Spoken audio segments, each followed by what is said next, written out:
I'm Duke, and I'm CEO and founder of UltiArena. I'm making sure that this session is approachable for everyone. First of all, there's this notion like 15, 20 years ago that gamers, the ones that have been hiding in the basement, playing the games for 15 hours per day, and living with their parents. But apparently, in 2021, that has changed. The average age of a gamer is 34 years old, and they have their own kids, they have their own families right now, and they enjoy the gaming sessions as well with their friends.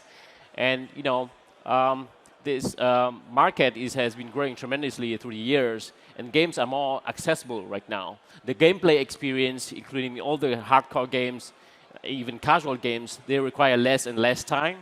As what we see is that the number of players worldwide has grown into 3.4 billion players worldwide. Out of that, Asia has the most number of players, 1.5 billion players in Asia alone. And in terms of play-to-earn features, it has been there in the gaming space for years. And Dota 2, for example, Dota 2 game is a mobile game, 5-on-5 game where you compete with your other players, controlling just your own hero. And the players in Dota 2 has already gathered $177 million in tournament prizes. So that's a lot of money that is being made by the professional esports players right there. But crypto gaming is just 1% of that market. So the mainstream gaming market is $200 billion market that is predicted to grow until 2023. And the crypto gaming revenue is just $2 billion this year, right? But let's just get back to the basic, how games are made right now. So the mainstream gaming, the game studios that are making games right now, they invest hundreds of millions of dollars in creating the in-game assets, right? So imagine all those 2D, 3D models, the sound, the music, all of those game assets actually belong to the game studios that made them, right? So the actual assets are not owned by the players. That is centralized game making. That is the way that games are being made right now. So the assets that you play, you have spend thousands and thousands of hours playing that game, earning that legendary sword from that difficult boss. It actually all is owned by the game studios. So when they shut down the servers or they just completely shut down the game, those hours will be lost. And that is centralized game making right now. But with the Web3 sprawling infrastructure, the decentralized gaming and in-game assets being NFTs, it brings back the ownership from the game studios back to the players. So that is decentralized gaming. In-game assets that will be turned into NFTs ultimately will be owned by the players. So that's the foundation for the growth of crypto gaming. Unfortunately, I don't have the slides right now, but I wish I had to show you guys how it's done. But there are three things that crypto gaming is amazing. Number one is that the assets are proprietary, meaning that the assets from the game studios that are made are actually owned by the players. Number two is that all those NFT assets are non-fungible. Non-fungible meaning that they are not easily replicated. Right there, all right. Okay, so that's a real-life gamer. No, 2021, we have 34 years old average age of those gamers. Centralized gaming, as I said before, it's about making games, and then ultimately the game studios, they own those assets. But in decentralized gaming, all those in-game assets are actually owned by the players. And that's a fundamental shift that crypto gaming is making it happen right now. Okay. Right. And there are three properties that decentralized crypto gaming has. Number one, proprietary, non-fungible, and immutable. All those in-game assets that are NFTs, they're immutable. The data structure, the metadata from the in-game asset itself, they cannot be changed. So let's leave the NFT gaming for a while. Mainstream gaming has been huge in recent years. So we're talking about, Dota 2, LOL, Valorant, and CSGO, and PUBG. We see a lot of freemium games launching and growing in the recent years. But actually, 48% of revenue of all those games are actually in-game items. So number one fact is that the players are ready to spend the money on in-game items. Number two is that mainstream gaming has been not connected with the crypto world yet. So what we are building in UltiArena, we are allowing the players, while playing Dota 2, CSGO, Valorant, PUBG, all those mainstream games, to actually earn crypto. How we are doing this? We are taking the data from the games themselves. We determine how hard is the game,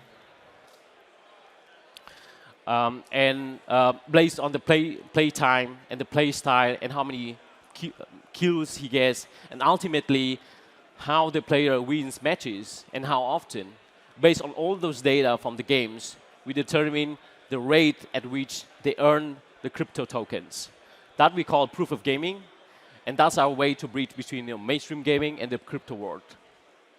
Getting back to decentralized game assets, we have seen tremendous growth in NFT and GameFi space. Axie Infinity has a fully diluted market cap of $33 billion right now. We have decentralized, we have sandbox. And actually, in coming years, there will be thousands, if not millions, of NFT games that will be launched on the market. So what's going to happen is that we'll have a huge inflow of NFT in-game assets from each game separately.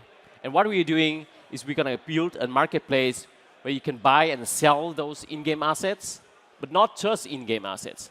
So imagine all those big game studios like Nintendo or like Blizzard or like Sega. They could sell the assets that they made during the game development as NFTs. How cool would that be? You could buy the music from Mario Bros. Or like early concept art from Sonic, for example, right? That's what we're doing, and we imagine that in that marketplace, you can easily, as a fan or a player, you can easily buy those NFTs from those game studios. So back to the mainstream gaming, $2 billion is the crypto gaming revenue from 2021. As I said, 48% of revenue of free-to-play games are paid items. And we have seen history of growth in gaming up until now when the infrastructure of Web3 gaming is actually enabling the decentralized gaming. 1972, Pong becomes the first successful arcade game. It was online, it was single player. Then we have Doom, popularizing the FPS games. 2009, mobile gaming became huge. Angry Birds became the most downloaded premium game on Earth. And now what is dominating are those freemium plays and premium games from League of Legends, 150 million active players, Dota 2, 15 million active players with huge prize pools. As I said before, $177 million in prize of tournament prizes were won from Dota 2. And mobile gaming is huge as well. 2.9 billion mobile gamers worldwide. Most of them are in Asia. And it's super accessible. Everyone has a phone. Everyone has a smartphone. 70% of the gaming market is actually mobile right now. And one of the most played games, Mobile Legends, has 80 million active players worldwide. And with that in mind, we are also building our NFT trading card game. As with every NFT game out there, to begin the gameplay, you have to actually buy the card decks with the tokens. And you can trade the in-game assets, the in-game NFT cards on our marketplace. So each card will be an NFT with different rarities, from common, legendary, epic, mythic. And all of them can be traded, bought or sold on the marketplace. The in-game currency is going to be BOV token. And by winning the games, you will be able to fuse the cards or re-roll the cards that you've already earned. So thank you, everyone. And you can reach me through my email. And please join our social media. There were some technical difficulties, but I hope that all went OK. Thank you.